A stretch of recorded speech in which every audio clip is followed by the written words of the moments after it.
हम तो क्षत्रिय हैं, सबका साथ सबका विकास चाहते हैं।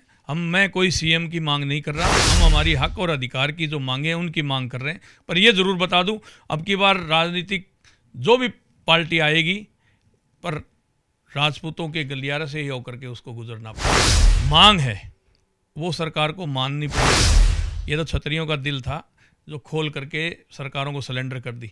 राजस्थान के गुलाबी नगरी जयपुर के अंदर श्री राष्ट्रीय राजपूत करणी सेना द्वारा 2 अप्रैल को एक बड़ा प्रोग्राम आयोजित किया जा रहा है, जिसको लेकर इस विषय को लेकर हमारे साथ खास बातचीत के लिए राष्ट्रीय अध्यक्ष श्री राष्ट्रीय राजपूत करणी सेना के सुखदेव सिंह गोगामेडी हमारे साथ खास बातचीत के लिए। सर, बड़ा प्रोग्राम करने के लिए जा रहे हैं और भारी संख्या के अंदर इस बार जो है सैलाब जुड़ने वाला है।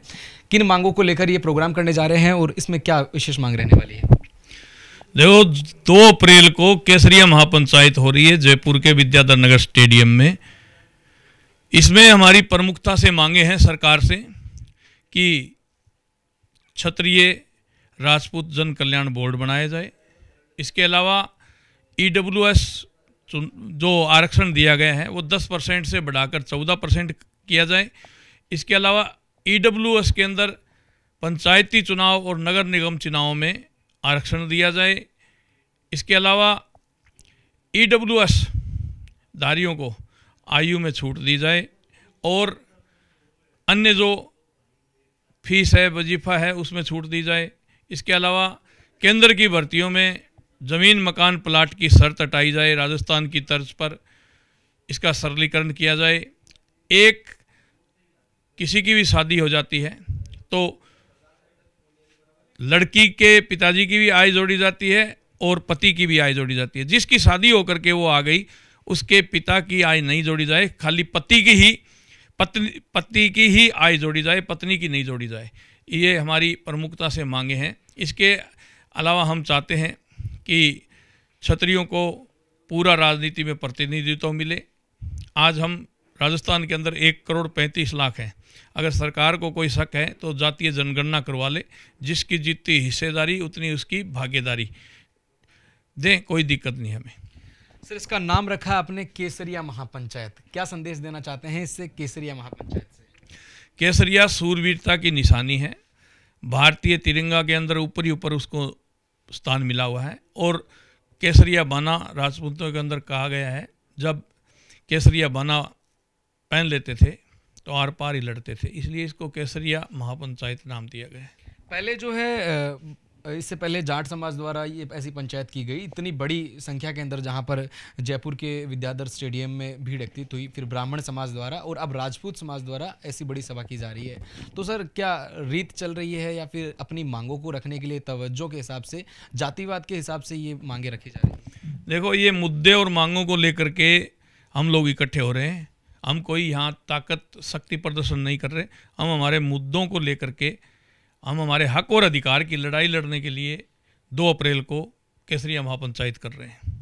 सर, इसमें क्या आपकी विशेष मांग इसके अलावा राजनीति के अंदर क्या रहने वाली है? क्योंकि जैसे पहले ब्राह्मण समाज द्वारा अगर जो है महासभा की गई, उसके अंदर भी ये चीज़ संदेश दिया गया कि जो राजस्थान के अंदर सीएम का उम्मीदवार हो वो ब्राह्मण चेहरा हो, और जाट समाज में भी ये कहा गया कि जाट समाज के अंदर जो सीएम का चेहरा हो। क्या आपकी भी ऐसी कोई मांग रहने वाली है? क्योंकि राजनीतिकरण दिया जा रहा है कहीं ना कहीं, पहले भी जो 2 सभाएं हुई इसके अंदर आपकी तरफ से क्या? देखो, हम तो क्षत्रिय हैं, सबका साथ सबका विकास चाहते हैं। मैं कोई सीएम की मांग नहीं कर रहा, हम हमारी हक और अधिकार की जो मांगे हैं उनकी मांग कर रहे हैं। पर यह ज़रूर बता दूं, अब की बार राजनीतिक जो भी पार्टी आएगी पर राजपूतों के गलियारे से ही होकर के उसको गुजरना पड़ेगा। यह बात मैं निश्चित रूप से कहता हूँ। तो ये जो पंचायत रहने वाली है आर पार वाली रहने वाली है, क्या एक तरीके से संदेश दे रहे हैं? भाई, आर पार की बात नहीं है, ये तो पहली महापंचायत है। जो हमारे नेतागण होंगे, जो हमारी कोर कमेटी है, जो निर्णय लेगी उसमें मैं भी शामिल हूँ, मैं कोई अलग से थोड़ी हूँ।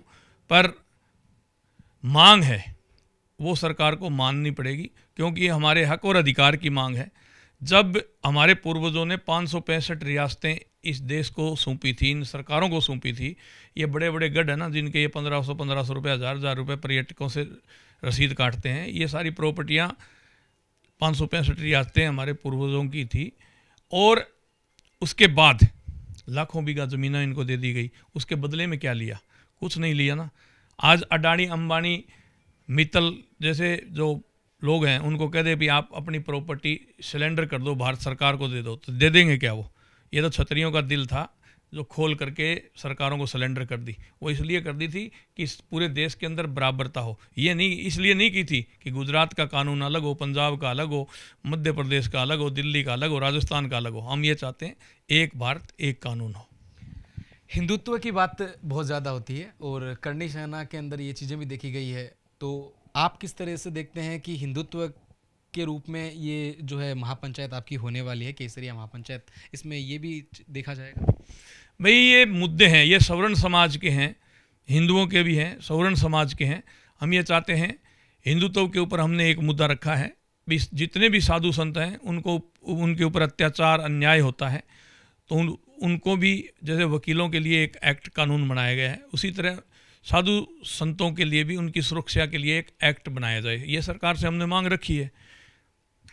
सर, सभी की तरफ से निमंत्रण, आपने कहा कि संतों को भी इसमें बुलाया जाएगा, आप उनको भी न्योता देने वाले हैं। बागेश्वर धाम चर्चाओं का विषय बना हुआ है और वर्तमान में एक एफआईआर भी दर्ज हुई है, तो किस तरह से देखते हैं इन चीज़ों को? देखो, उस एफआईआर को लेकर के हमने भी गहलोत साहब को लिखा है कि इस एफआईआर में कोई दम नहीं है, ये फर्जी एफआईआर की गई है।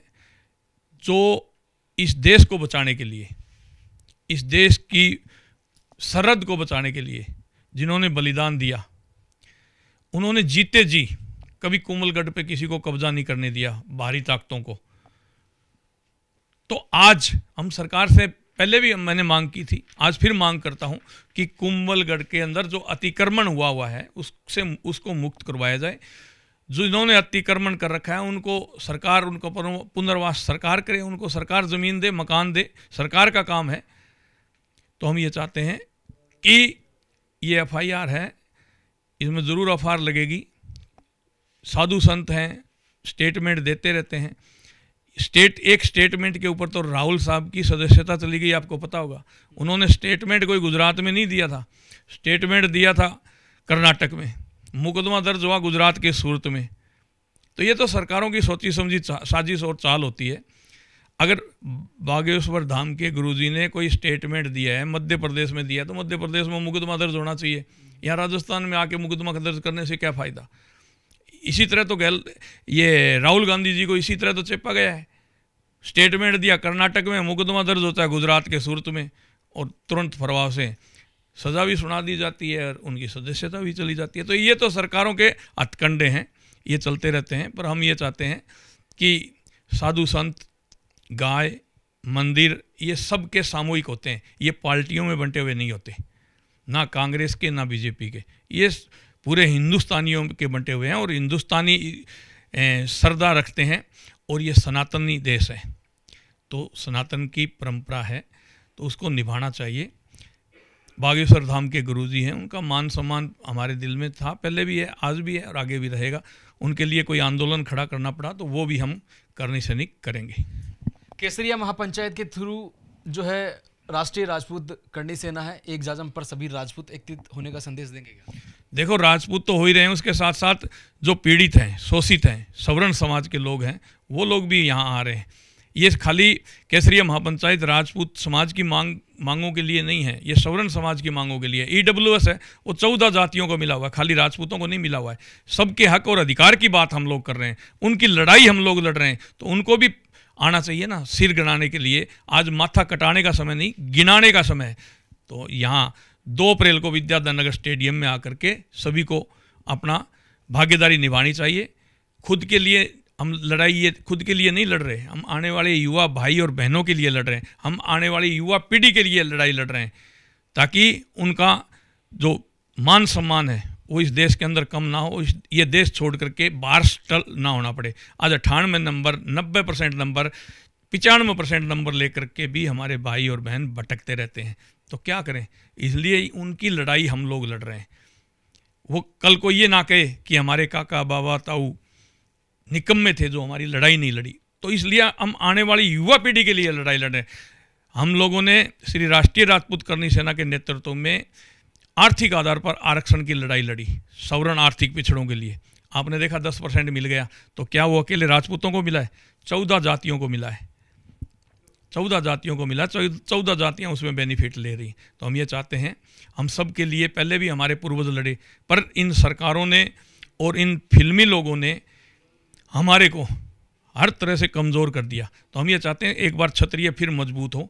क्षत्रिय मजबूत होगा तो सबको साथ लेकर के चलेगा, सबके विकास की बात करेगा। बहन बेटी सुरक्षित होगी, गाय सुरक्षित होंगे, साधु संत सुरक्षित होंगे, मंदिर सुरक्षित होंगे। तो ये हम इसको लेकर के हम ये केसरिया महापंचायत कर रहे हैं।